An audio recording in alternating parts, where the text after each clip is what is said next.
I'm here just finishing soup. No problem. That was recorded, wasn't it? It was. Me and my Kleenex, me running off to feed my cats some treats. So hopefully they'll stop fighting. Hi, everyone. Welcome. We're going to get started in about 1 minute or so.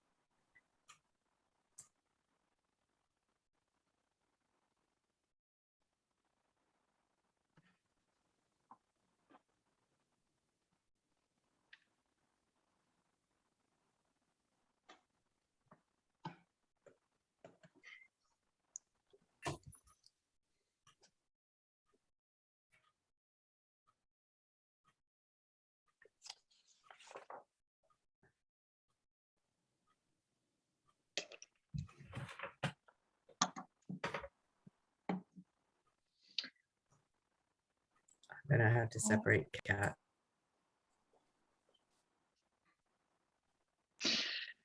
It's like this Alright. weird thing that we're in everybody's homes now, isn't it?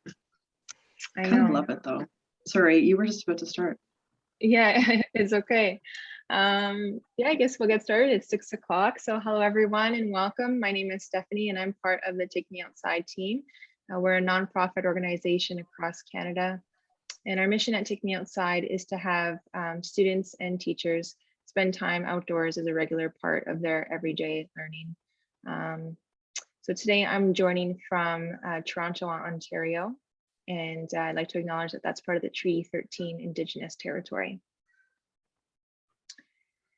We know that in the context of outdoor learning, it's fundamental to develop your understanding of local Indigenous knowledge and perspectives, and take that time to nurture relationships with the people who have called the place you call home for millennia. So taking the silver lining from the last 2 years being involved in a pandemic, it's really nice to be able to offer these workshops virtually so that we can all sort of come together across the country, really. And it's nice for those who are more remote or typically underrepresented. And of course, it's more fun when we can all share our mutual desire to develop outdoor learning together. Okay, so for those of us just joining, welcome again. Thank you all for being here tonight.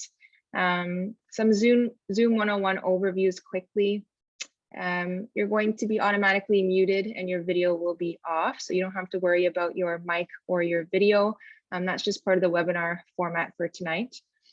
Because it's pretty much a small group of us, I can enable the mic for you to control so that you can engage in conversations and discussions with us. So I'll do that in just a moment. This webinar will be recorded. So if you can't stay till the end and you wanted to see what you missed, you can check our website to see the full version of that recording tomorrow. At the end of the presentation today, we'll be giving out a prize for the educators who have joined us. And feel free to check our activity page on our website for activities that help get students and encourage teachers to take their classes outside and engage in outdoor learning. We have some activities on that page from Great Minds Think Outside as well, who are actually here with us facilitating this discussion today. So Great Minds Think Outside is a collaborative, one-of-a-kind program that offers professional learning to teachers right on their own school grounds. Great Minds was created by participants of the Sustainability Education Alliance, a home for environmental nonprofits working in education in New Brunswick. These two projects and many others are organized as a part of the New Brunswick Environmental Network, where ENGOs in New Brunswick collaborate, network, streamline services, and build on shared goals. You can learn more about the Sustainability Education Alliance and the New Brunswick Environmental Network initiatives at their website, which I'll post in the chat here. Thanks to the Great Minds team for being here today and facilitating this important workshop. Take it away, Zomi. Hi, everybody. Bonjour, bienvenue. I'm so excited to be here today with Ian and Nadine. The first thing I want to do is just like the only screen share, and you might see me darting around, is because I have a second monitor over here. So I'm actually looking at you when I look away. But I'm going to share my screen because I thought if there's two things that I want to show people, it's these two websites. So after this session, you can come to either of these websites to get free resources, free activities, and for any age range, for any, well, not probably any language, but many of the languages that are taught in schools throughout Canada, as well as being able to select for any of these categories. So this is a fantastic resource for any teachers. It is New Brunswick based, as this is a New Brunswick organization, but there's really a lot that applies to everybody here. So I'll put that link in the chat, and there's also a calendar of events, and every so often there's a New Brunswick only one, but the vast majority these days are online and everybody's welcome. So I thought I would share that with you, as well as resources for rethinking. So this is a fantastic source of free lesson plans for, again, all ages, all subjects, and you can generalize for specific themes. Yeah, so I thought I would just share these two with you as the most important sites that we could choose. You don't need to bother going to the NBEN website. That's no fun. It's a little bit weird to not be seeing and hearing you, but I'm really hoping that we get to hear all of you soon by unmuting and taking part of this this event. Usually we'd be able to all see each other, and we're going to get into that in a second. So what we would usually do is begin by passing an orb around. So, oh, my chat is set to the wrong people. So sorry.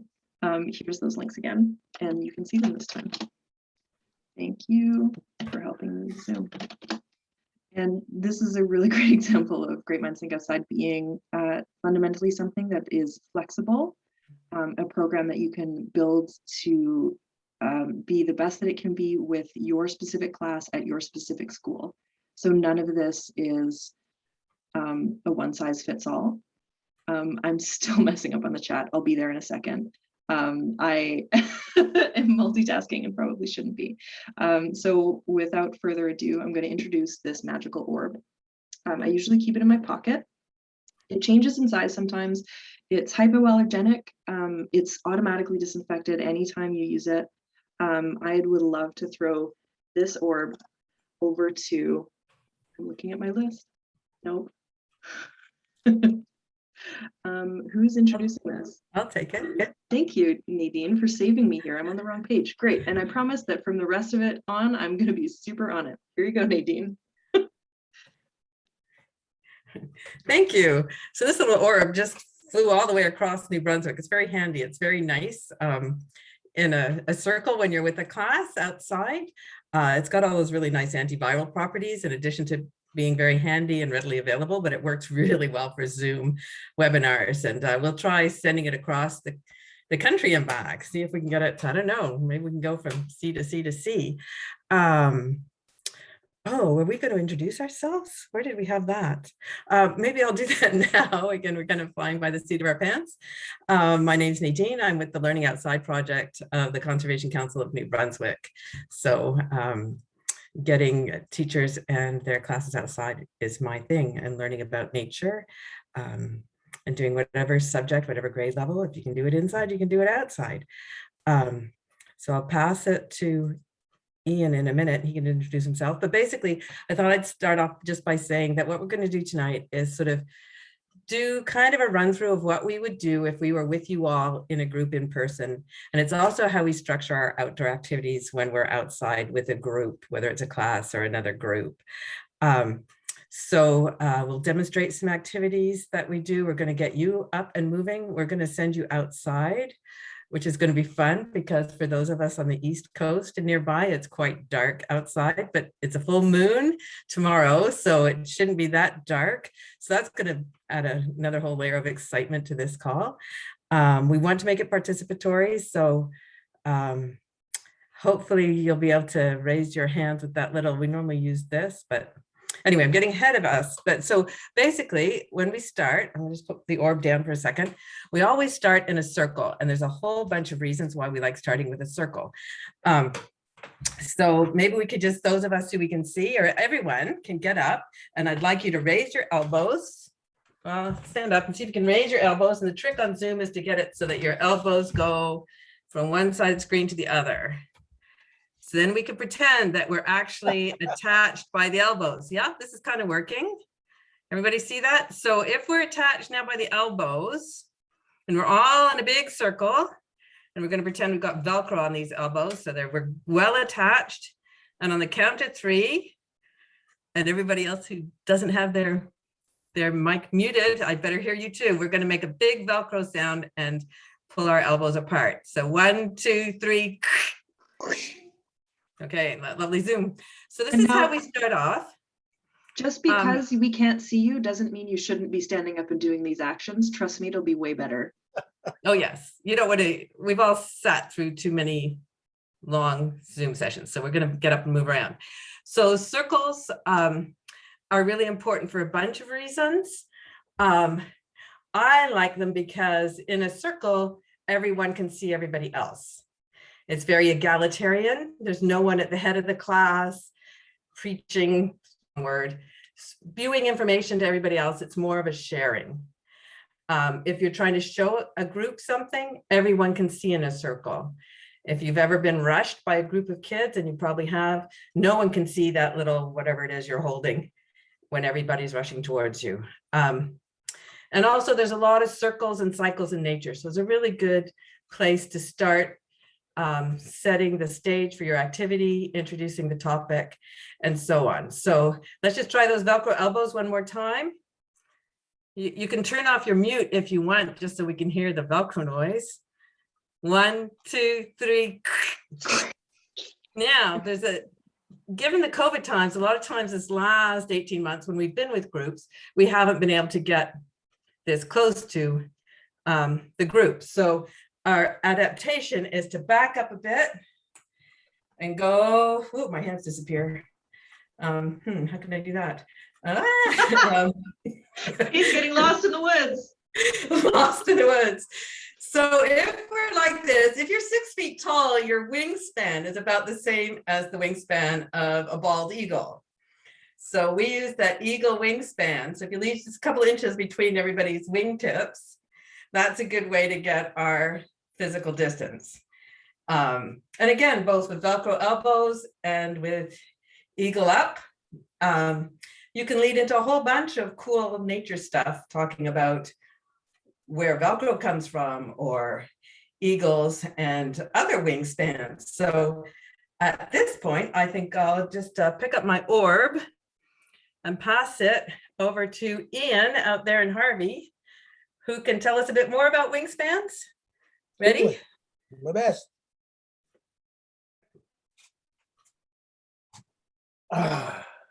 Thank you. Okay. I'm gonna plunk. Want us to sit down? Just I for a guess I second. don't sit down now. Thank you, everybody. Bonjour tout le monde. My name's Ian. I get to hang out with Zomi and Nadine and a bunch of other awesome outdoor educators pretty frequently. I'm going to throw a disclaimer right at the very beginning. At the very best, I'm a bit of a Luddite and not the most technically savvy person on Earth. So you might have to have a little bit of patience with me. We're doing so far so good. I think everybody can hear me, which is really good. Normally I start off muted. I'm a grandfather. I have 3 grandchildren, 2 here in New Brunswick, 1 in the Yukon with number 2 in the Yukon due inside of about 3 weeks. Lifelong outdoor educator. And I also have the orb. And this orb is not, we're in New Brunswick now, but it travels. It can go anywhere. Zomi was saying that this is a very safe orb to handle, which is kind of cool. But it also likes to travel. So you can put it in your back pocket, you can put it in your chest pocket, you can put it wherever you want, and it'll always be there to use. Wingspans. Yeah, so we figured we would, rather than beat and thrash the 6 meters or the 2 meters and the 6 feet, or the 6 feet and the 2 meters, those, whatever those are, we would do wingspans with the kids, because that always leads into a good discussion of, here in New Brunswick, our biggest birds are the bald eagle and the turkey vulture. And they look very different when they're in the air, but they have around 6 feet wingspan. And then we can talk about all other critters that we have in New Brunswick, like the smallest bird in New Brunswick being the bird that has a wingspan of about that, which If you looks know like it, you should put it in gigantic. the chat. What's Please that? put it in the chat if you know it. Or, there's not even too many of us. If you feel like unmuting and being brave, please go ahead. Thank you, Zomi, for not asking me to put it in the chat. Awesome. Let everybody else do it. I don't have a Jesus clue how to do that in the chat. Thank you. I get it. Yeah, so take a guess. Right? This kind of perspective wise, my big pod is not very representative. This little creature with a long beak who loves to flit around the gardens, and if he's really lucky, gets fed in feeders and things like that. So you guys can guess what it is. Our next critter is this little guy. He's a little bit bigger, happens to be actually, this is a good guessing game. I'm not going to tell you any of them, so you can guess. Yeah. This is our bird, our New Brunswick provincial bird, which I think is an absolutely wonderful choice for a New Brunswick provincial bird, because he and she are here year round. They're tough little cookies. They're always cheerful. They get done which needs to be gotten done. Little black cap normally is a serious hint. Yeah, so that's 2 of them, and then we can go into a bird. There's a bunch of them like this, but I just happened to encounter one. The one I'm thinking of right now is very gregarious.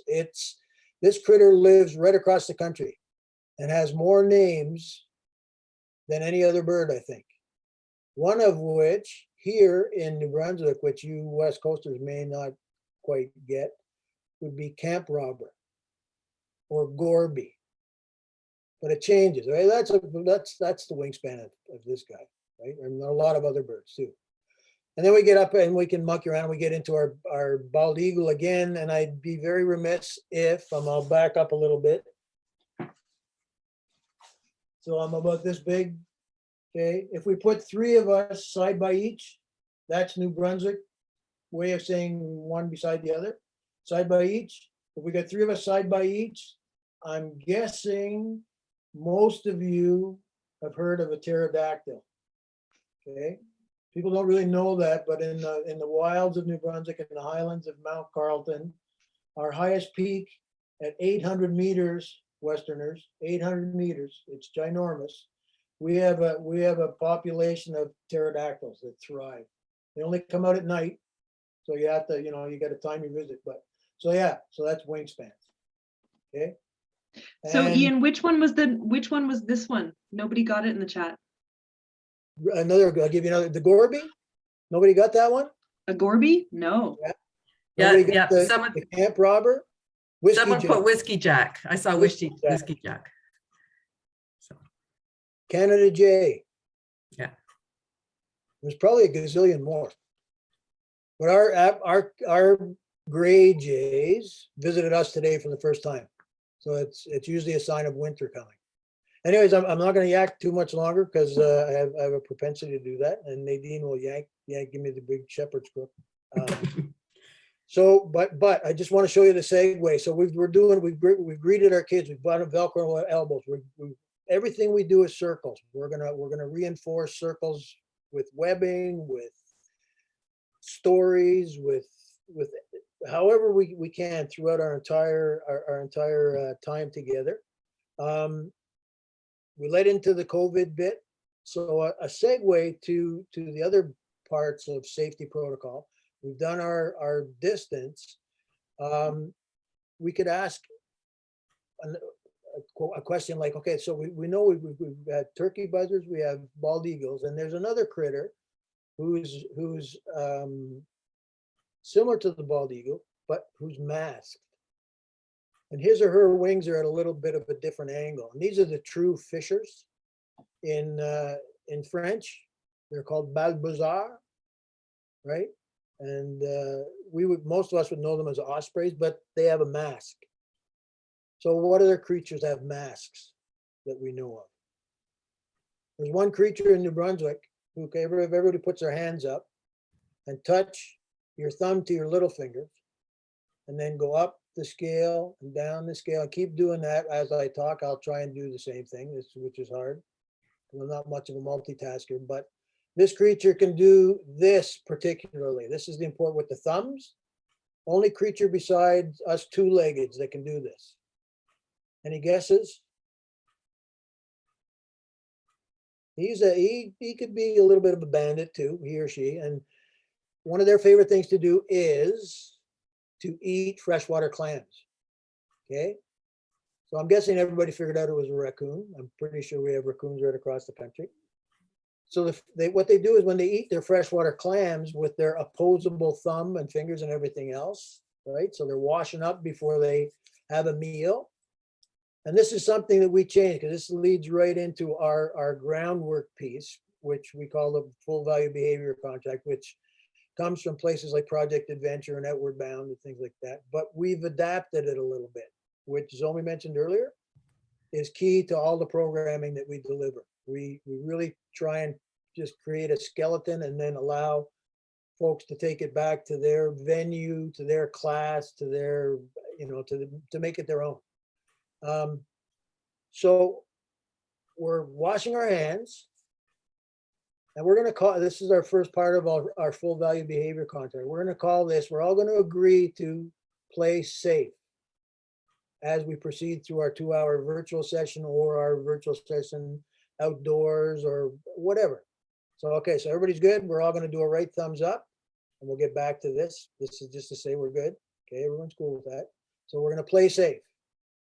The next one we're going to do is a namaste. We're going to play fair.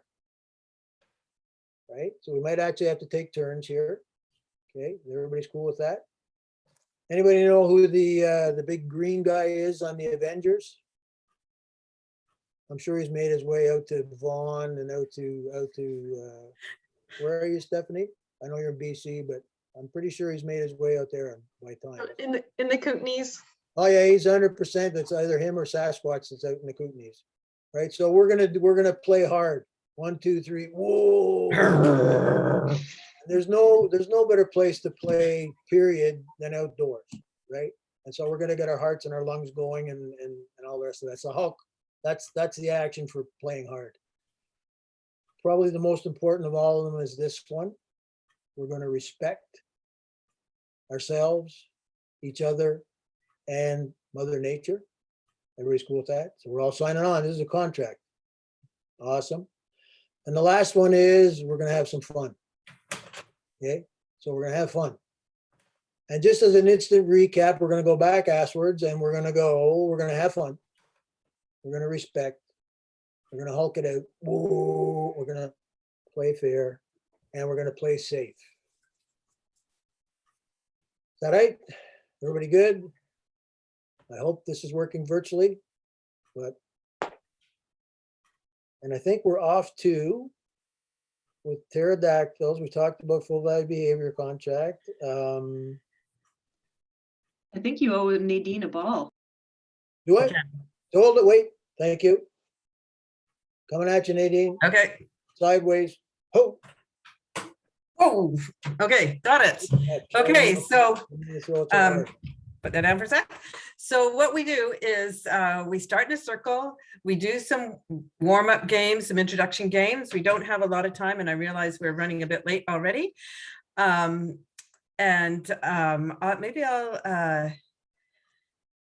we'll do a warm-up.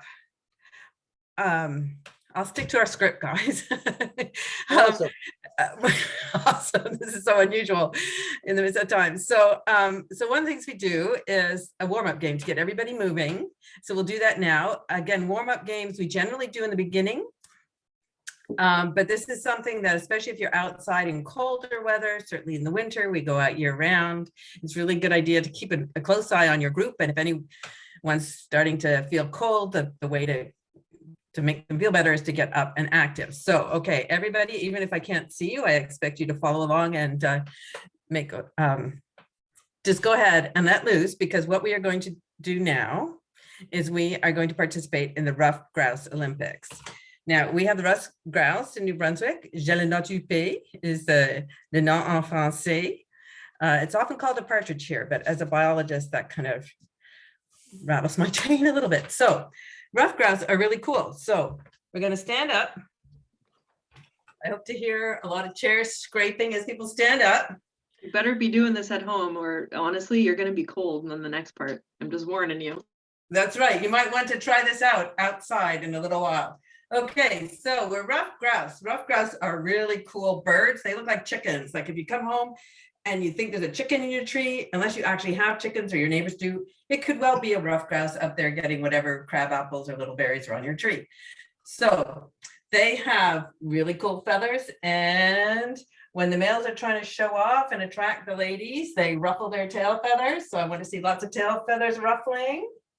They have a ruff, which is why they're called rough grouse. So they puff up their neck feathers and they just strut their stuff. So I want everybody to strut their stuff. Then what's really cool is in the woods, they'll jump onto a log and they'll start beating their wings. And they make this sound that sounds like a truck in the distance, an old truck going. I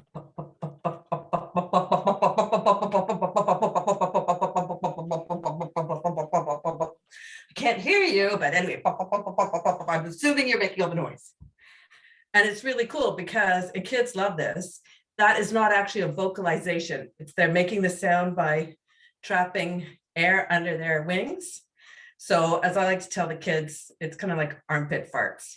So anyway, so they're doing this, and they also participate in the Olympics. So since it's fall here in New Brunswick and across the land, they're getting ready for the Winter Olympics. So first thing we're going to do is downhill skiing. So you're going to go zipping down the hill, doing that, making sure you catch all the moguls.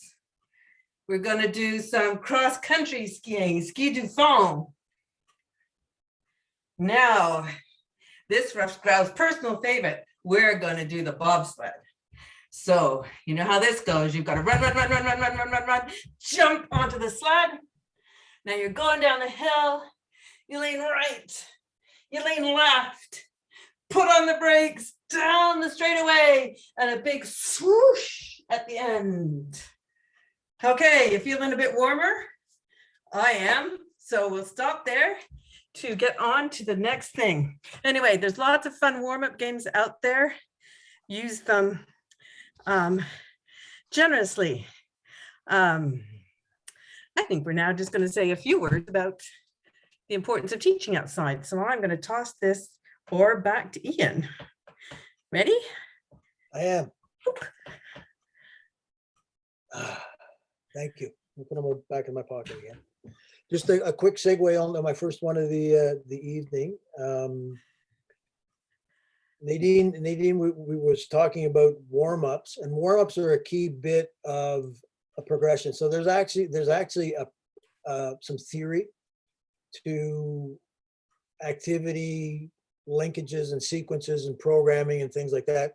And if you can imagine, one of the programs that I've done a lot, and most of us are very familiar with the area. We have a beaver pond out at Mactwack, and we have kids that come by bus, and they land at the beaver pond for 2-3 hours of fun, hands-on critter dipping, the whole 9 yards. But it's very important that when the kids, your participants, get off the bus, that you go into this sequence, meet and greet and circle up and name games, which I think we're going to talk about later.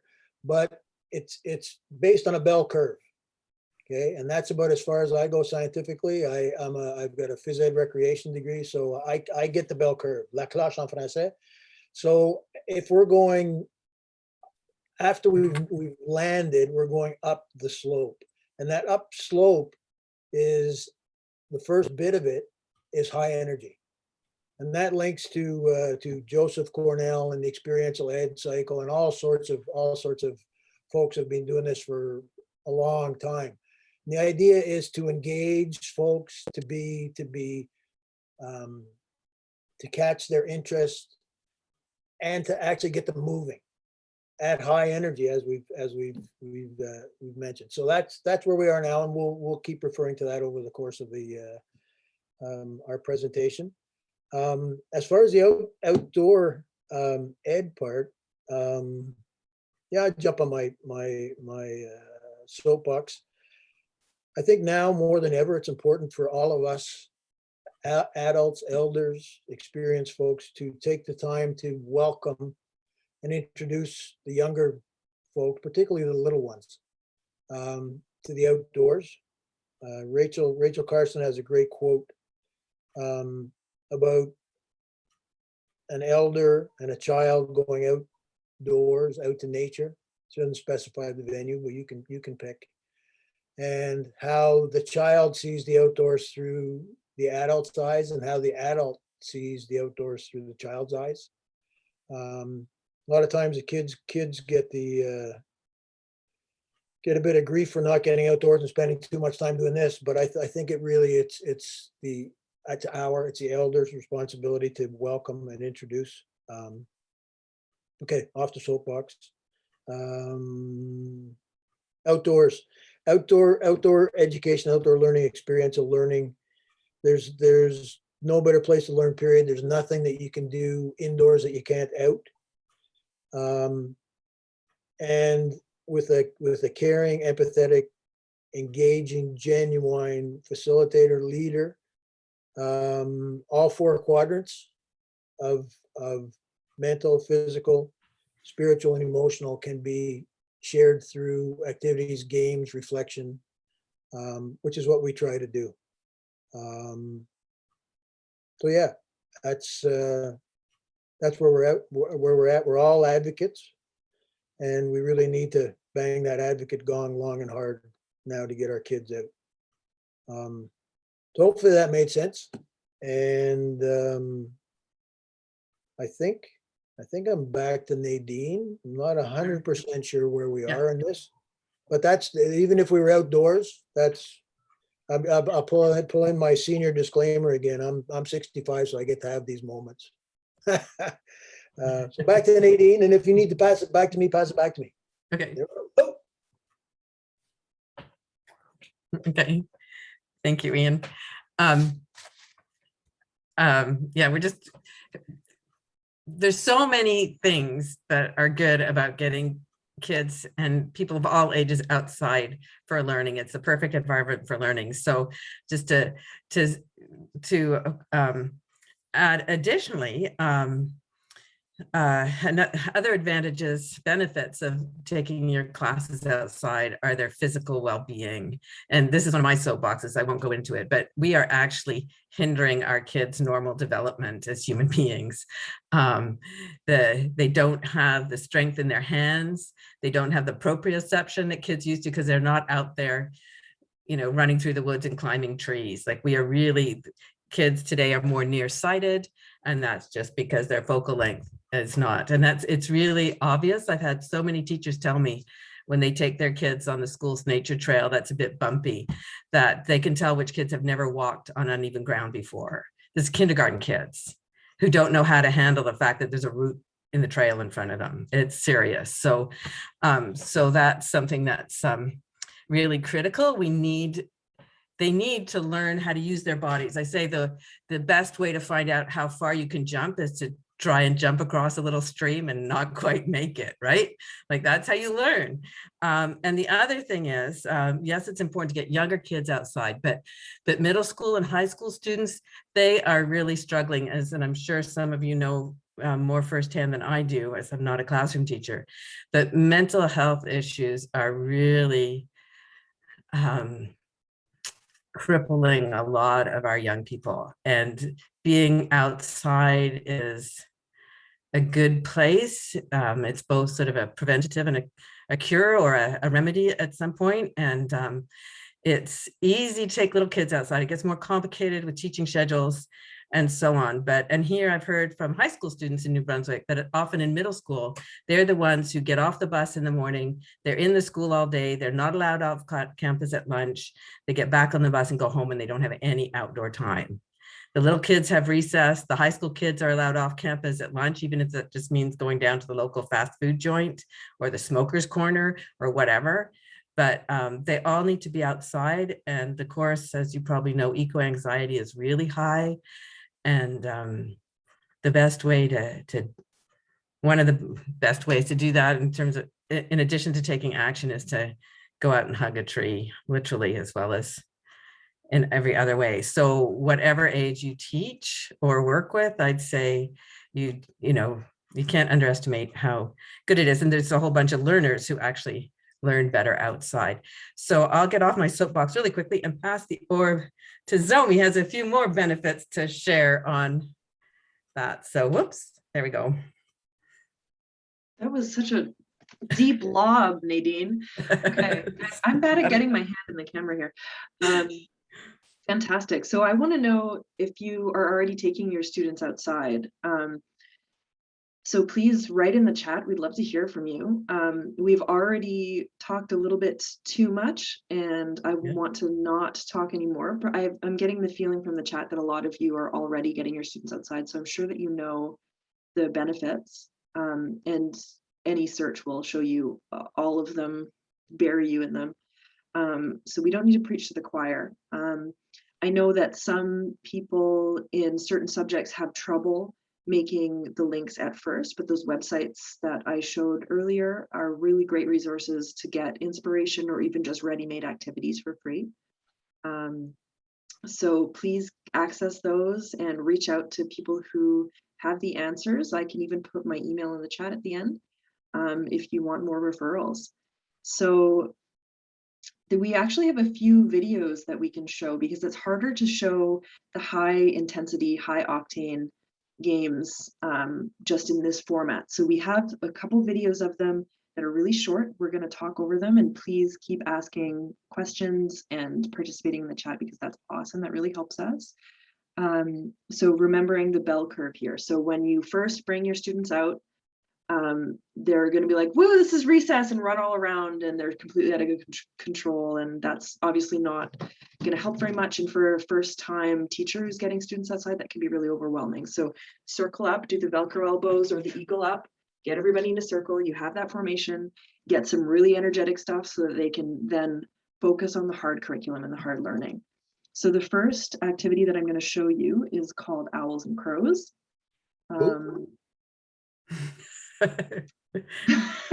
I'm sorry, I'm just speeding ahead because we're so behind.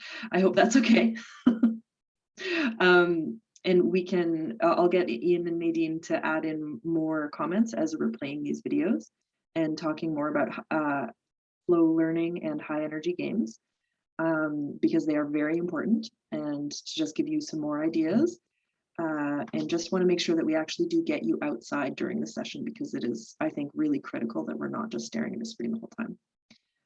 So I'm going to share my screen and let Ian take it away for Owls and Crows.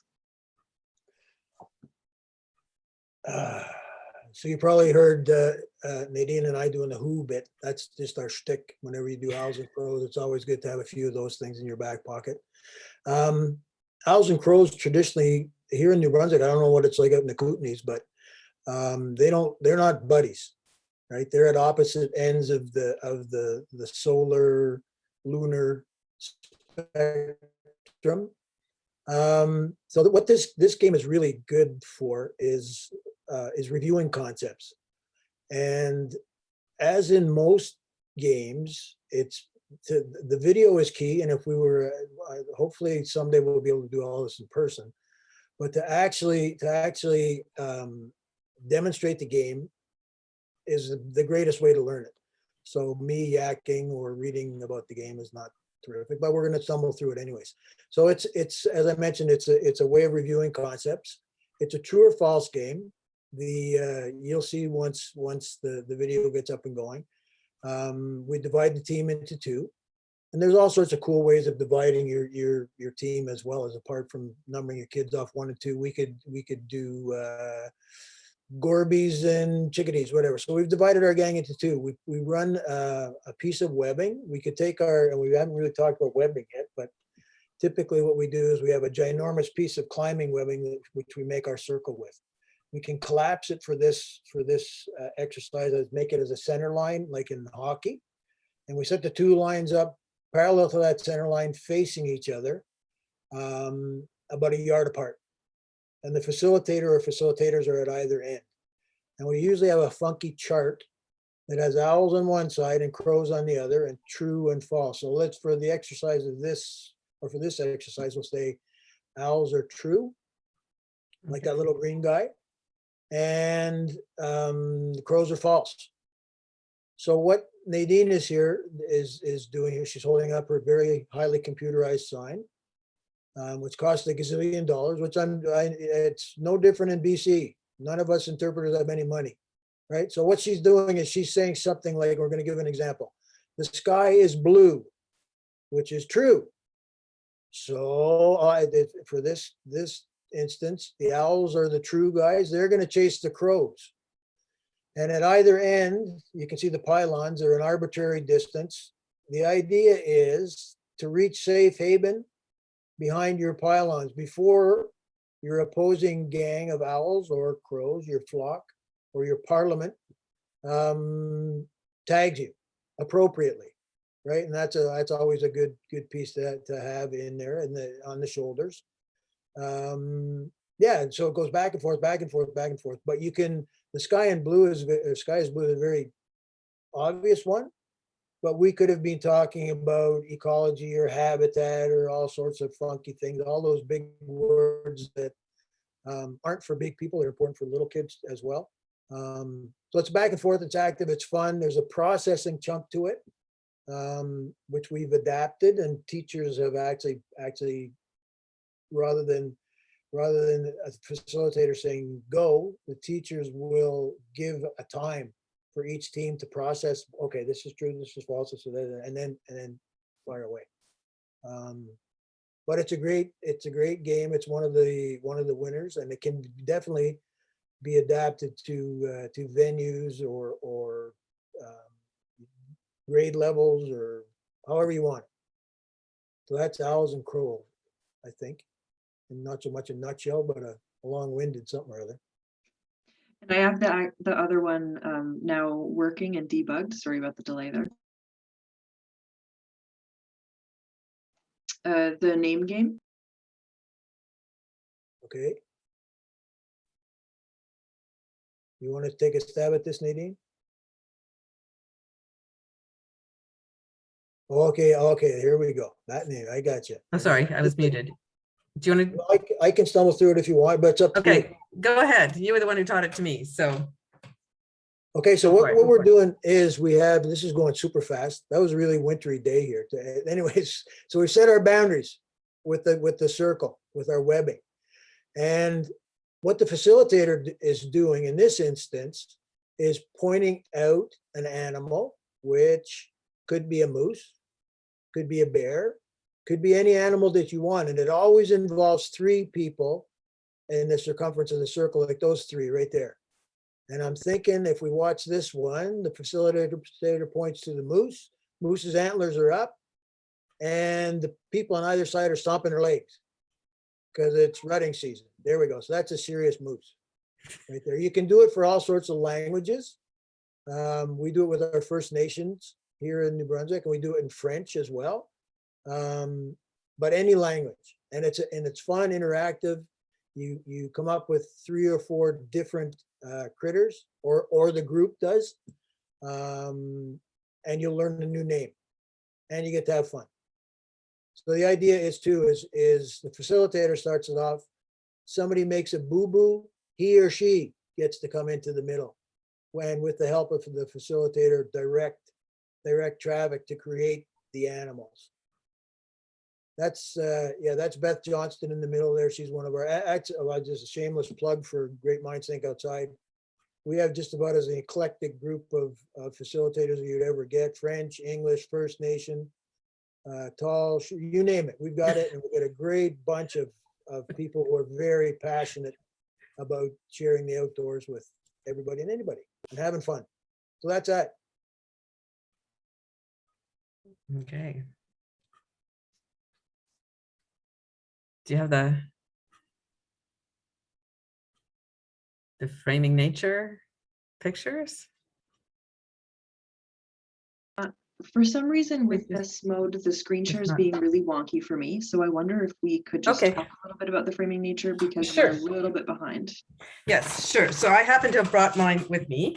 This is just one of the fun activities okay, so we've done the opening circle, the greeting stuff, the laying the ground rules, the setting the stage, the warm-up games, and then some active games that of course can all be fine-tuned. There's animals you choose to be, owls and crows, or substitute in. You can do that, if you're doing it, learning about aquatic species, switch it up. So this is a more focused game. So again, after the kids have gotten their yayas out, then you can come down and you can expect them to sit quietly and focus more, because they're not they burnt off some of that wonderful energy. So this is an activity that just involves, can I get them to show? This is really, how do we do this? Anyway, I just have mat boards as frames of any kind. And this is just one example. You can hand them out to groups or individual students. They can go and hang them up on a bush or a tree, that frames a nice view. The K-2 teachers like to use them when you're talking about feelings, like what view describes how you feel. You can use them to, I've been in sessions where it's turned into a math activity. So you have to go and put your frame around something that shows 3/5. So either you have to find something that's got 3 rocks on one side and 2 on the other, or whatever. We had some high school teachers turn it into a big social studies history thing, where every group had to recreate a scene in history, and then you would view it through your frame. And this was actually in a Great Minds Think Outside session. So everybody there was a teacher and us trainers. And it was amazing. Like, you get these 5 people who didn't necessarily know each other, and they would, whether it was Washington crossing the Potomac or the French Revolution, like, it was amazing what they created, and that we could identify what they were creating. So that was kind of fun. So that's just because we want to get outside. Do you want to pass the orb to me to explain? Yes, why don't we do that and just jump right into that? So here you go, back to the Moncton area. I'm not quite sure where you are tonight, tell me. I'm in Memram Cook, of all places. Memram. Yeah, Mi'kmaq territory over here. Very unceded and unsurrendered Mi'kmaq territory. Thank goodness I don't work for the New Brunswick government, I can say that. This is great. I'm just getting political. I hope you don't mind. I think everybody here is probably on a similar mind frame about that. Thank you for listening to this in the recording afterwards. Yeah, Nadine, are you able to switch off your background image? We'll talk about that later. That just came up in the chat. So we're gonna actually get you to go outside for this session.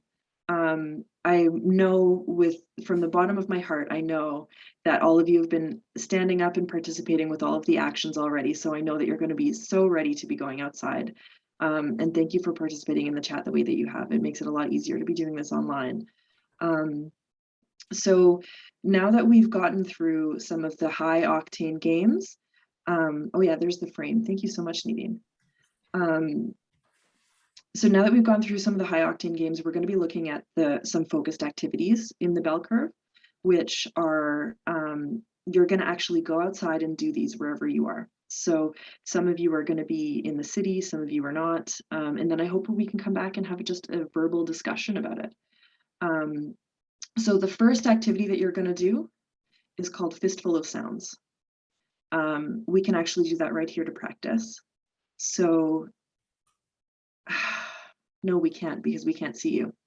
But you can do this outside with your class, or you can do this outside just on your own. So the first thing you do is Fistful of Sounds. It's really simple. You close your eyes, and every time you hear a sound, you raise a finger until you get to 5. You can put different rules around it if you'd like, depending on what your school grounds are like. If you're in the inner city, this might not work as well, but to put up a finger every time you hear a sound from nature rather than something like a car. So that's your first activity, Fistful of Sounds once you get outside. I'm very excited to hear some of the things that you hear around you. The next one is another sound activity. So get a piece of paper or a notebook or a clipboard or something like that. And you're going to draw a little marking in the middle of it that is you. Let's see here. This is me. Okay. This is me. And every time I hear a sound around me, I'm going to draw something to represent that sound. So let's say there's a bird that I hear sing over here. Here's my very terrible drawing of a little bird. And maybe I'll hear a car and it'll sound like this because it's going in that direction. So you're going to draw a map of sounds all around you and then come back and tell us which activity you preferred, which of the sound ones. So this is a way to help focus, bring the students inward a little bit. Another activity about this is, or another activity that these lead into is actually a sit spot. Has anybody used a sit spot before? Thank you, Julie. And there will be a recording afterwards too. Has anybody used a sit spot? Yeah, okay, great. Some of you have. Yeah, so we don't need to preach to the choir here. Oh, Stephanie's got a hand up. Is that intentional? It was just to say I'd done it. Oh, fantastic. I get it. That's great. Okay, so a couple people haven't. So a sit spot is essentially a place that your students will return to every time you ask them to go find their sit spot. So it's a spot in the schoolyard that they form a relationship with, and it can lead to so many great curricular links. So every time that they sit there, they're going to see the passage of time. They're going to see it through different seasons, through different weather. They're going to see it through the years. And it really allows them to form a connection with the land that they're on. And it also is a really fantastic way to help kids decompress and de-stress a little bit. So especially during COVID, the sit spot that they're going to every single day is going to be the same no matter what the COVID regulations are, you know? And having that consistency is just such a wonderful way to really help them learn how to unwind their brain a little bit. And that a moment of when they are sitting in the sit spot is actually what mindfulness really is. So there's just so many health benefits to it. And then there's so many curriculum links that you can do. So the first thing that you do when you go outside is find your sit spot. Then you're going to do your sound activities. And from there, you're going to, natural object. Yes, look around you, find a natural object. Could be anything. I can't wait to hear what the natural object is. And with that natural object, I would love it if you could figure out an activity that you can actually implement with your class or one of your classes in the subjects that you teach tomorrow. Because to do these activities outside, we don't actually need thousands of dollars of equipment. We don't need a fancy outdoor classroom. All we really need is ourselves and our ingenuity and our ability to change the curriculum in a way that, or pardon me, not change the curriculum, because I don't think that's quite in our hands quite yet, but to be able to take the material that's around you and fit that into the curriculum that we have. And to do the reporting, it's usually quite flexible. I know in New Brunswick for sure, but I haven't heard a lot of teachers from other places say that they can't find ways to put the outdoor learning that they're getting to not be able to report on it in a way that's convincing to administration or to parents who might be a little bit of a naysayer. So here we go, recap. We're gonna find our sit spot, sit there for a while, and nature is shy. Sit there and wait a little bit, see if nature tells you a secret. Sometimes it takes a little while to hear it. It's a good way to help kids to focus on it too, especially the younger ones. Ask them to wait for the secret. Sit spot, sound map, Fistful of Sounds, and pick up that natural object somewhere around you and figure out what your activity is, and then come back and share it with us. So when are we going to be coming back, Nadine?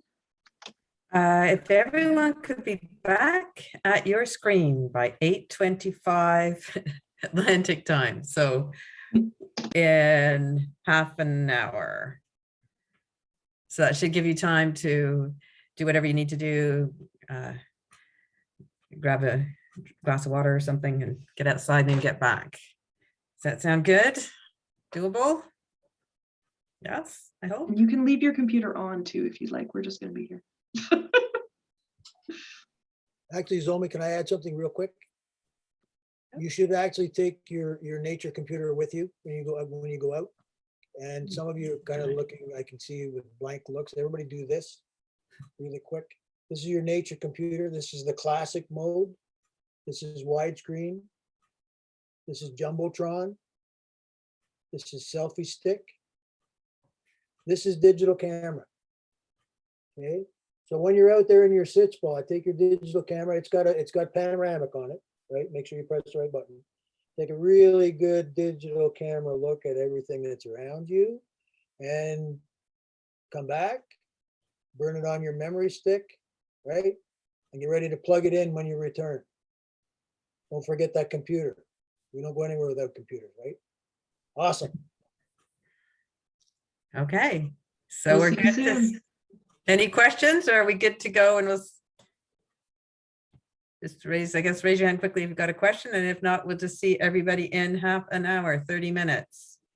30 And if you- minutes. If you have to unmute or si nos instructions étaient un peu confondues en français, on peut expliquer en français aussi. Ouais.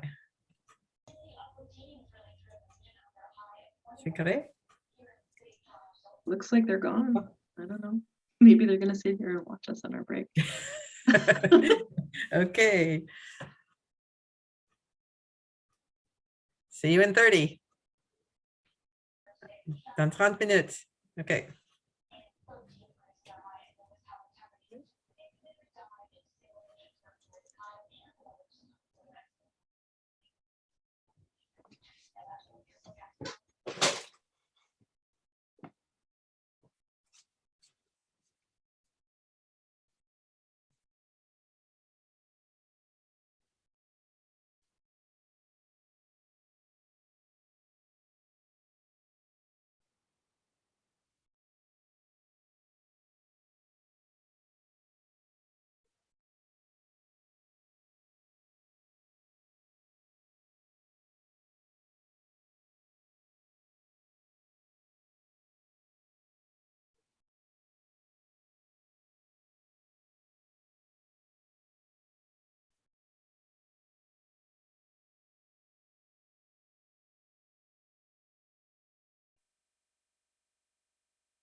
Hello to anybody who's come back a little bit early.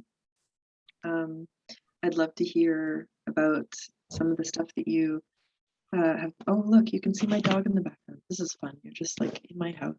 Welcome. It looks like some of you are sharing in the chat already, and we are going to love to hear about it in just a few minutes. I want to make sure we don't miss out on all of that. But I have a special little surprise for everybody who has made it back a little bit early, just to keep the learning going. There's one activity that we often do. Well, I learned this one from Ian. It's called camouflage. I don't know if you'd like to introduce it, Ian. No, you go ahead. It's no, all yours. Do an awesome job. Fantastic.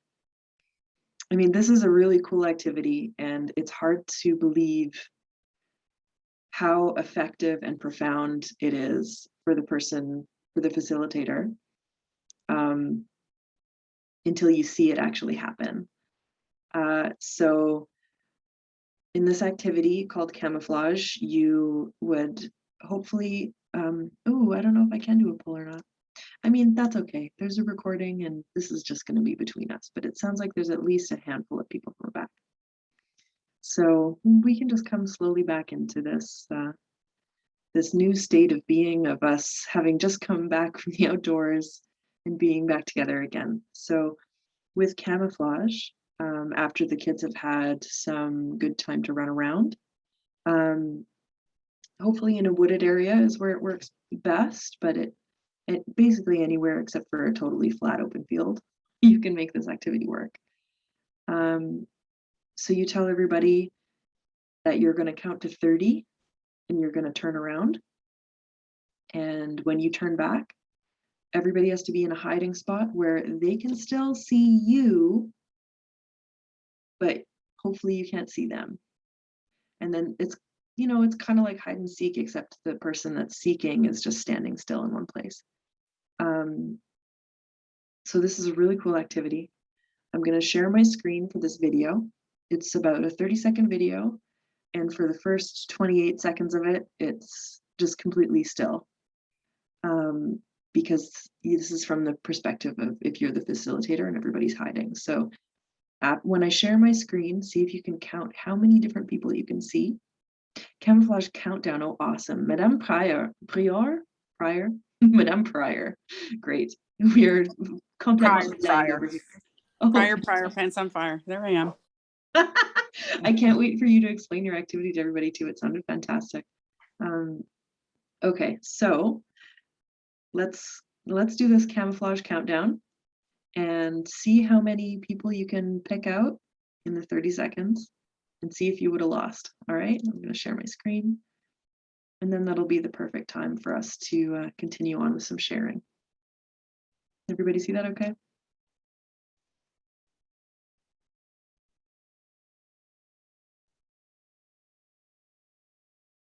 So how many people do you see?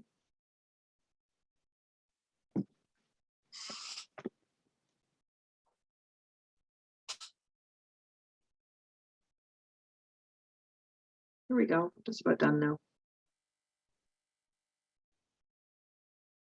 Everybody come out.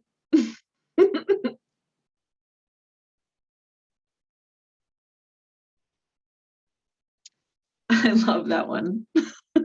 That's It's shocking, isn't it? When you see them all start moving, geez. But then of course you can lead into some nature talks. So the rules are that oh yeah, I can replay. Hang on a second. Oh my goodness.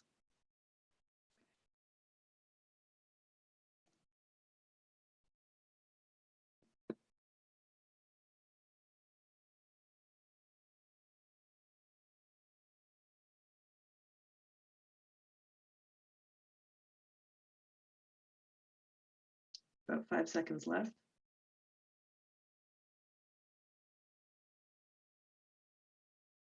There we go.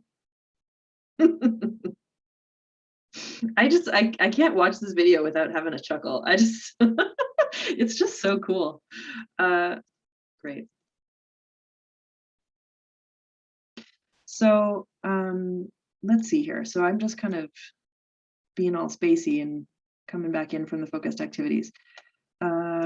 So we've done the going outside, we're regrouping. I think I'm just going to skip the evaluations for today, if that's okay. Or, well, I mean, so if you'd like to fill out an evaluation, it does help us quite a bit just to know how we've done. So please go ahead at some point, just maybe open this and then leave it open, but don't do it yet, because we'd rather you just be here with us. But so that evaluation is there in the chat.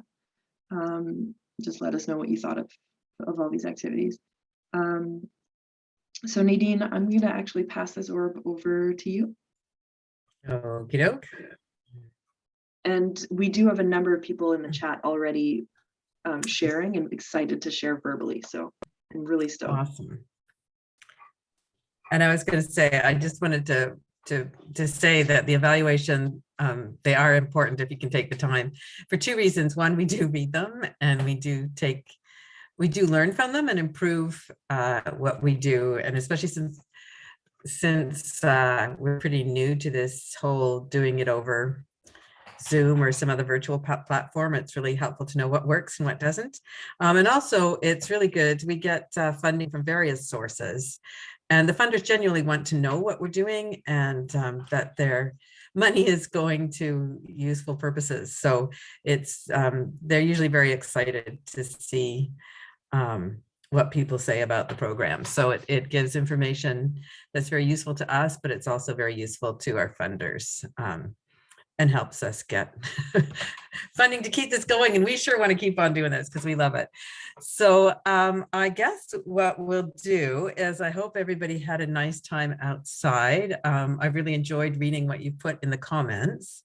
And it sounds like there's a lot of interesting things that have come up. So I have this orb here, and if anyone would want to just unmute and share any insights you had when you were outside, things that came up, things that you heard, or ideas that you had for how you can take whatever nature object you found or anything else that you experienced out there and take it to your students tomorrow. So I have the orb. It is waiting for you. I can throw it blind if you just okay, Madame Pryor in Toronto, right? So let's see. Okay, I'll send it to you. Let me just think. North is this way.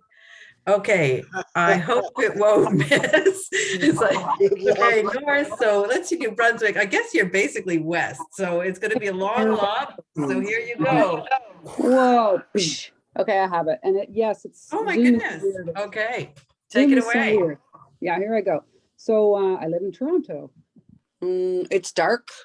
I've just come back after riding home from work. I hop in a car, get my dog out to a big ravine to run around. And of course I could have heard lots of nature there, but now when you have to do it and I sit on my outside, all I heard was city noises like bus, motorcycle, people.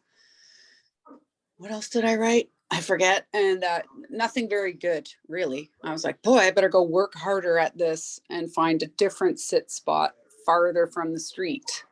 And I got to that, heard some crunching of a leaf under my foot. Love that. And I was like, oh, I hope I get to hear a breeze. But there's a party going on. What day is it today? Tuesday? There's a party and they're outside with like live music. So I got to hear a guitar and a microphone. I was like, that's pretty fun. A couple of dogs answering the barking.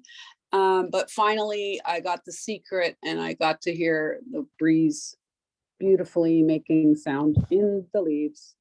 That's the extent. I had fun. I will definitely do that with students. I love the idea of returning to a sit spot. Thanks a lot. Done. Okay, is there anyone who would like Madame Pryor to pass the orb to you? I might try to pick on somebody named Shaylin Sauer. Jalen? Oh, okay. Oh, maybe not. That person's not connected to audio. I'm looking through the chat. Okay. Oh man, there's so many people. Oh no, Shaylin, that's okay. Are you able to unmute? Oh, and Isabel has raised a hand. Oh, Yeah, great. Shaylin Oh, first, okay. and then you'll pass it to Isabel.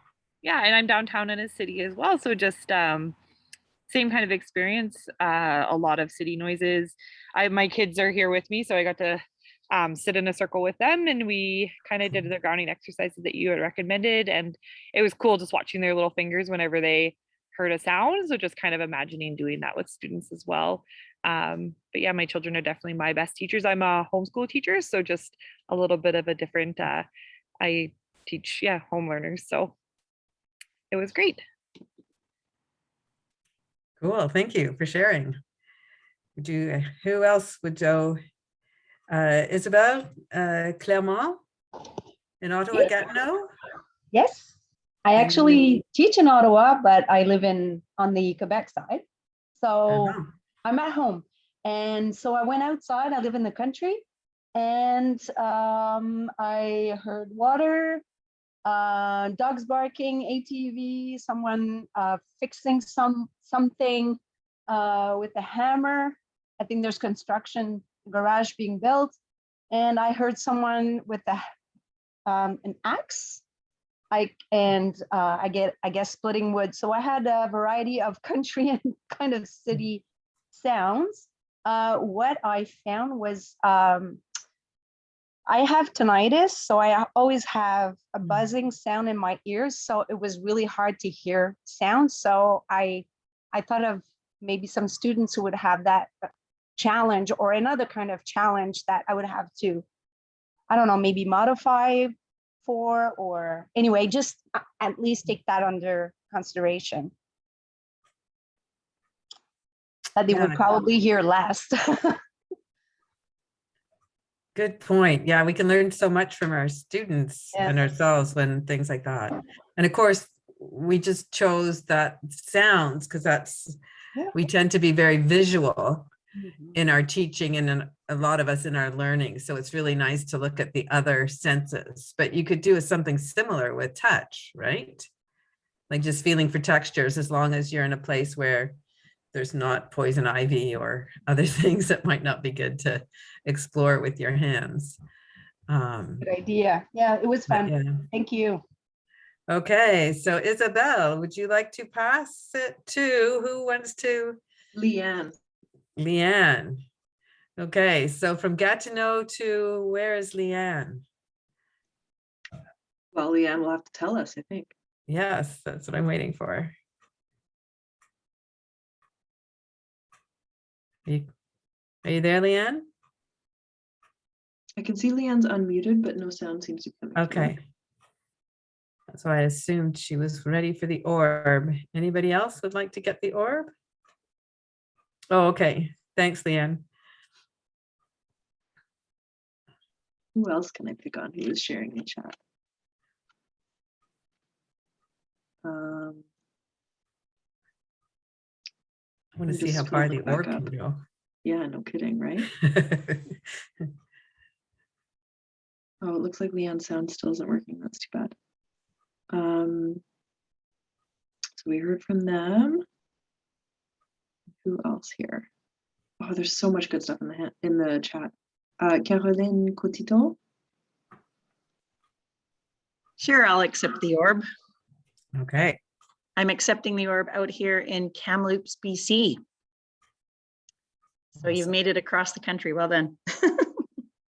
I love sound activities. I really love the idea of the Fistful of Sounds for my younger kids, my kindies and stuff. I think that's going to be a nice way. I've heard of the sound mapping idea before, but struggled with having my little ones do it just because I find that that's almost a little bit too advanced for them. But my 2s and 3s, for sure, I'm going to try and do that with them. But I like the Fistful of Hands for the kindies. I think that'll be a good way to build up to the sound mapping. And then when I was out and about and I was walking around, of course, it's beautiful fall right now. And so I love fall leaves, and I was picking up some that still had lots of colors. And I got reminded of an activity I did last year, hapazome, I think that's the right Japanese word, for taking colorful leaves and petals and things like that in between fabric and smashing them and getting the color to come out and onto the fabric, and you can create really cool art with that. So while the colors are still really vivid in the leaves, I think I'm going to do that with my 2s and 3s really soon.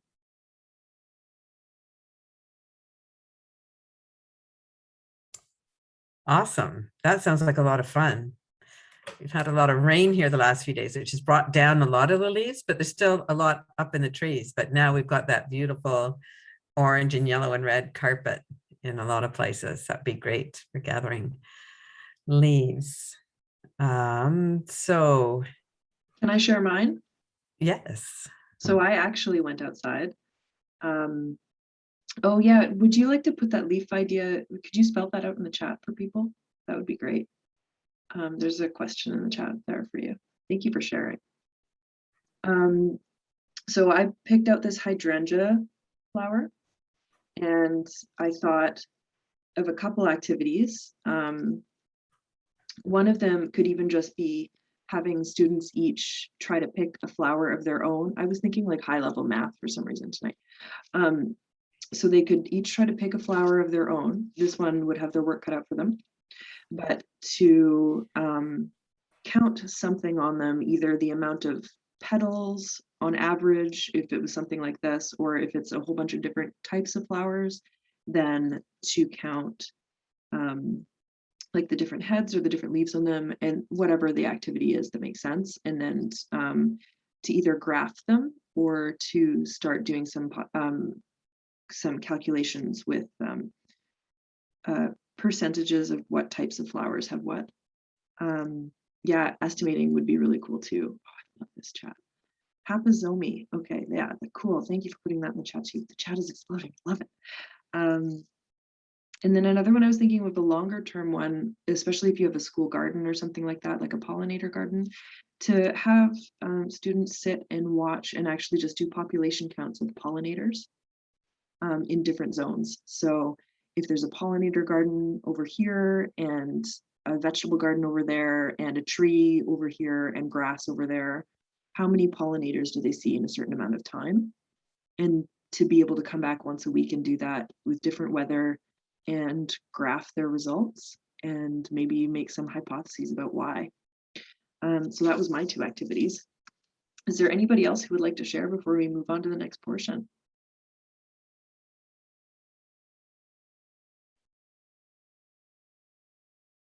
Oh, Leanne, do you mind if I just read yours out since you were having mic trouble? I found a sit spot in my backyard in northern BC. I love the sound mapping and drawing items that represent those sounds in their relative locations to me. I heard my neighbors raking, dogs barking, people talking, wind blowing through the trees. And I love the question somebody posed towards the end. Oh, thank you. What is nature saying to you today? Today, nature was telling me to begin splitting my firewood because you can feel winter coming. I put on a sweater if you didn't notice. No, the pollinator activity is not on any websites because I just came up with it right now. I don't know why, I was just thinking about it. So make notes, everybody, and this will be recorded. But there's a lot of activities similar to those if you look at the 2 websites that I shared earlier, and you look for the grade level like that you're seeking, and then math. So you can find tons and tons and tons of stuff. Like, honestly, don't get overwhelmed. Just start at the beginning and go from there. There's so much. We could never do them all. Wonderful. Okay, now that I kind of unofficially have this orb for my sharing, who's the next person to take it? How about Ian? I just kicked my desk. really rolling up there.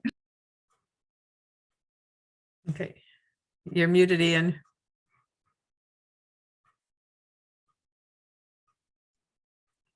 Yeah, so we're a seniors moment. I had to do that at least once before we finished. Yeah, I'm actually for the first time actually understanding how the chat works. So that's kind of cool. There's a lot of great things in there. I think we're heading into our sharing circle. Is that correct? Mm-hmm. Okay. Before I get to that, though, I'd just like to say, and we'll transfer this theme to our sharing circle as well. I'd just like to say thank you to everybody for having the courage to share both on chat and in person. It was really great hearing people's voices, and just going way back to the very beginning, Diane Henderson wrote about two prehistoric dragonfly wingspans. And that just speaks to me on so many levels that, you know, as facilitators, as leaders, as elders, to have an imagination and to have a good sense of humor and to not be afraid to share it is it's just awesome. So thank you all, and thanks to my two co-conspirators for doing their usual stellar job. So we're gonna finish with a sharing circle. I've had the good fortune to have spent a lot of time at Kingsclear First Nation, where I learned sharing circles, talking circles, the power of the circle. And it's hopefully folks will pick up on this and include it in their day, not just in their programming, but in all the years I've been doing this, I've always known the circle to be respected. And it's kind of a misnomer. Yes, some folks call it talking circle, sharing circle, whatever, but it's more of a listening function than anything else. So we can have a talking object. In this case, it's going to be our orb. But in the real world, hopefully we can get back to it. Could be somebody like this little guy, or it could be a stick, a rock, anything. And as a class, it's always nice to kind of come up with your own talking object. And the way it works is the talking object is passed around the circle. I'm going to defer to the technologically savvy to figure out how we're going to do that tonight. But once we get outside, if we're all sitting in a big circle, this would go clockwise, left to right. This being a snowshoe hare, who is just an awesome critter period in our woods. And we talked camouflage earlier, but there's all sorts of great stories that come from any animal. The object is passed around clockwise. When the person has the object, he or she speaks, and everybody else will afford them the respective listening. You can prompt it a little bit. It can be really simple. It can be just how was your day? Thumbs up is really good. Thumbs down is, well, maybe I would have rather been home on the couch with my remote, and anywhere in between. But it's just a really nice thing to include to make sense of your day, half day, hour, whatever. It's also a chunk of the experiential ed circle, which is really what, so what, now what piece, where the what is what we did, the so what is how we talk about our feelings, and then the now what is the lessons we learned together. How we take them back home to our relationships, to our work, to make things better for all of us.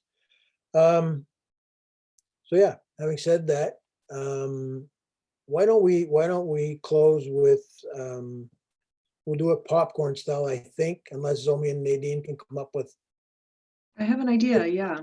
different way of doing it. I have a list of everybody here that's alphabetical. Awesome.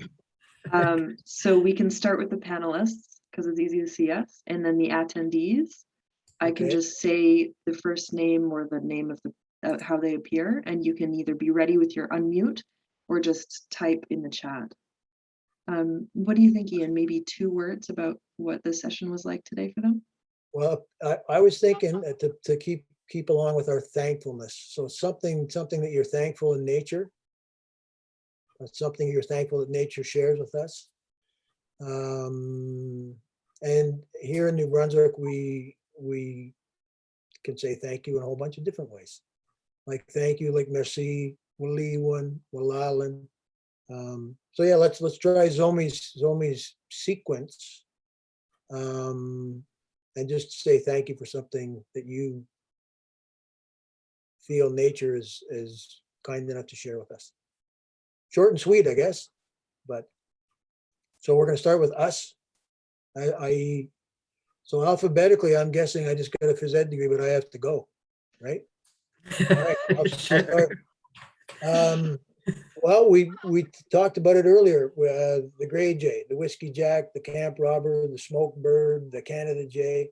I love those birds, and they have been notably noted. That's 15 words already. Anyways, they visited my youngest grandson and I on the deck today, and we had just a hoot, talking to them, throwing breadcrumbs, watching them do their thing, and try and fly with 15 breadcrumbs jammed in their mouths. And anyway, it was a really nice visit with some friends that we hadn't seen for quite a while.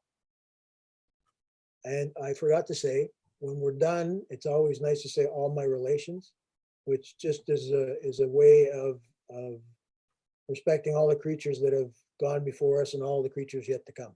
So all my relations, off to Nadine, I think. Okay. And we might just have to keep it quite a bit shorter than that to get through all 22. But we have about 5 more minutes, but thank you so much, Ian. That was such a wonderful introduction. Well, I just, first of all, want to say it's so lovely to see so many names, and I'm sure you all have lovely faces, but it's lovely to have so many people here and going outside. I'm really grateful for the moon that's almost full tonight. It was kind of behind the clouds, but, and the sound I heard was my little stream, which brings me great joy year round. So I'm grateful for the moon and the water, and I'll pass it on to Zomi, or do we include our Take Me Outside Stephanie's? Okay, I'll pass it to Zomi. I am very grateful for how when you think it's cold inside, but then you go outside in the winter and then come back in, you realize that the house is warmer than you thought it was. And I'm grateful for everybody's participation. This has been fantastic. We really missed seeing your faces. But it's been so great to have you so active in the chat and everything. Thank you. And thank you to both of the Stephanie doubleheader. This is fantastic. I'll pass it to Stephanie C. Thank you. I would say that what I'm most grateful for in nature is more of like a feeling or an emotion. Definitely inspiring, like just from a quick 20-30 minute walk outside, you just get so many ideas, and it's really inspiring. And also I feel grounded every time I'm in nature. And that's actually the piece of nature that I brought today from spending time outdoors, is a rock, because it's on the ground and nature grounds me. So yeah, I guess I'll pass it on to the other Steph. Thank you. Yeah, I'm so grateful for getting a part of my job to be listening to presentations like this. I feel really grateful for that. Thank you for everybody's time today and the participants as well. I wish we could see you all, and unfortunately it's not the case today. Today I was really struck by just all the different colors of the fall, and how, you know, it's colors that we can only try and emulate through art and through the colors we make, and nature just displays it effortlessly. I was really noticing that today. And along my walk when I was outside, I stopped by a little farm stand and got some farm fresh eggs. So I'm grateful for those, and was thinking about different activities you could do with eggs. I don't have it with me here because I put them in my fridge, but yes, was thinking about different things alongside that. Thank you. Awesome. So Carly, you're the first one on the top of the list, and then Carolyn will be right next. So we'll try to keep it pretty short, just to make sure we don't keep everybody beyond the time that we were committed to. I'm thankful for adventure and for the warmth that getting kids excited for learning outside gives me. Carolyn? Hi, yeah, I am super grateful for the beautiful fall colors out here in Kamloops. And I absolutely love how, no matter how I'm feeling, my day always gets better once I go outside. So I'm really grateful for that. So all my relations. C. Bell.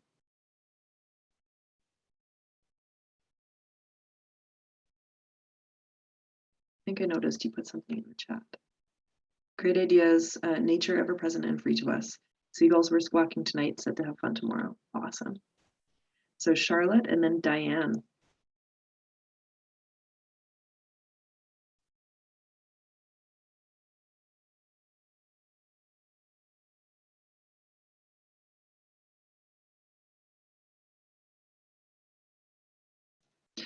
I mean, I guess it is a little weird that we can't see if they actually came back from the outdoor activity or not. They might have had so much fun out there that they didn't make it back. Well, this is Diane. I'm Oh, here. great. Fantastic. So I'll just say thank you in the local language here, which is Silk's people. So I guess it's Silkshin, which we Lim Lim, or in the Nihilgat which is the area around Kamloops and Lytton, which is Kukshem, and or in Niduktuk, which is Nakumi. I like the frame activity, and I really was taken with Somi's saying when she said nature's shy, wait for the secret. I'm going to use that one. Thank you very much. So all my relations. Thank you. Wow, thank you so much. Diana and then Isabel.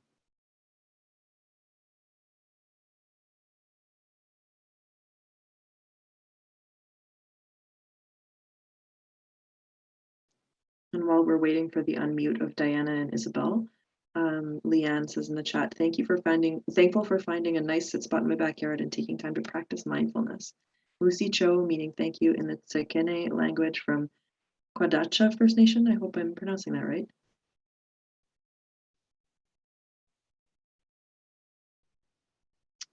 Kumudini, is there anything that you wanted to share?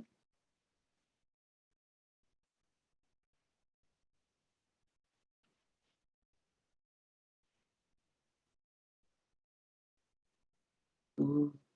I mean, it's hard because we have no idea how much trouble they might be having with the unmutes.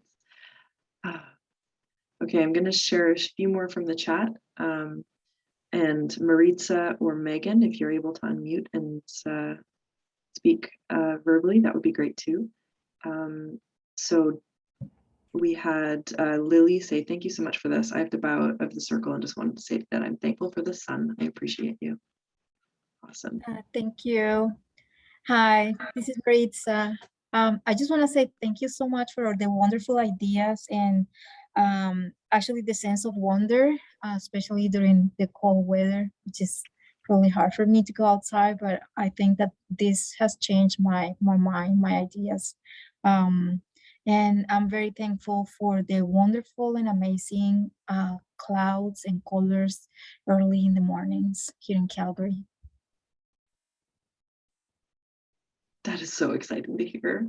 Great.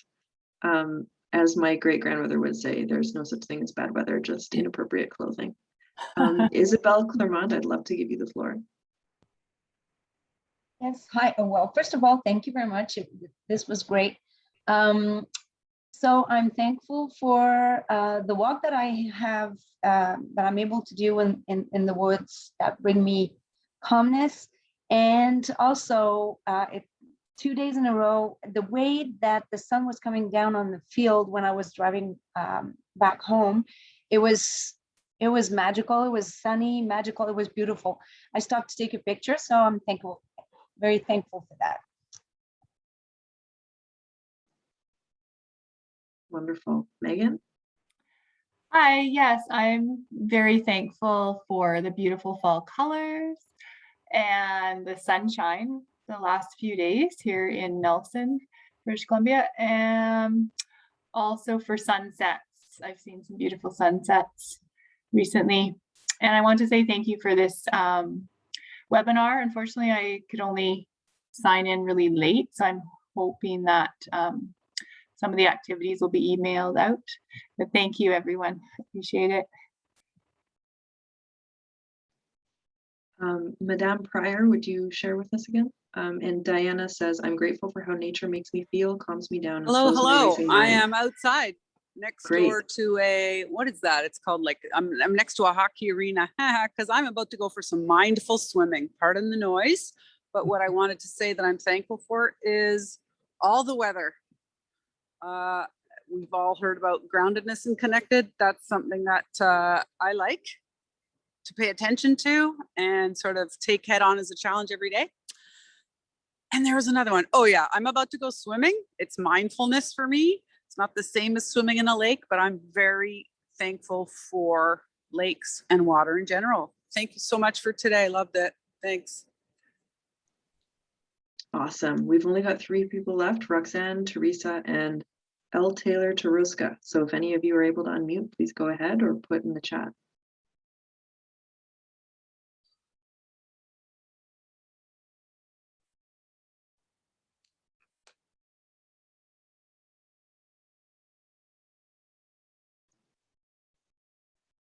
I joined late, but I'm thankful for this opportunity to experience all the warm and positive energy.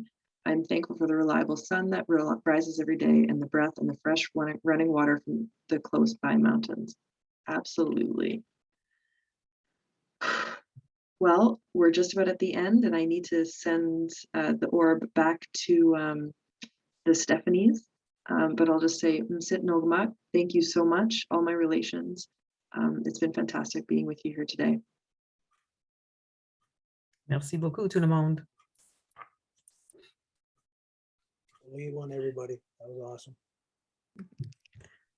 Thank you. Thank you, everyone. Thank you to the Great Mind Think Outside team for facilitating this important conversation tonight. It was really wonderful to hear the discussions on how to engage in environmental education just by simply spending time outdoors, taking that 20-30 minutes to ourselves to engage in nature and just let nature inspire us into, how to incorporate it into our teaching. So thank you all also for making us feel so comfortable, and it was a lot of fun. Your personalities are all awesome, so thank you for that. Just want to end this off quickly here. We just want to give away one prize. We'd like to thank our partners, the Canada's nonprofit Outdoor Learning Store, for their support throughout Take Me Outside Day and Week. The Outdoor Learning Store offers supplies for teachers to help them get their students outside, so you can check them out in the link in the chat if you haven't already. And then our other partner we'd like to thank is MEC. They continue to support us and have a lot of awesome prizes to win throughout the rest of the week. And their link will also be in the chat for you to check them out. All right, for our prize for this evening session, it is a Take Me Outside swag package, which includes our outdoor journal and a t-shirt. And that prize is going to Maritza Zuleta. So Maritza, congratulations. If you can send us an email, we'll have our info@email in the chat. If you can send us an email to that address there, and we'll help you claim your prize. So excellent. All right, that takes us pretty much to perfect timing. So thank you everyone for being a part of this discussion tonight. I hope you all enjoyed yourself. Please look out for our events coming up tomorrow and Thursday. And just want to say good night. And again, thank you to our Great Minds Think Outside team for facilitating this. It was really great. Thanks, everyone.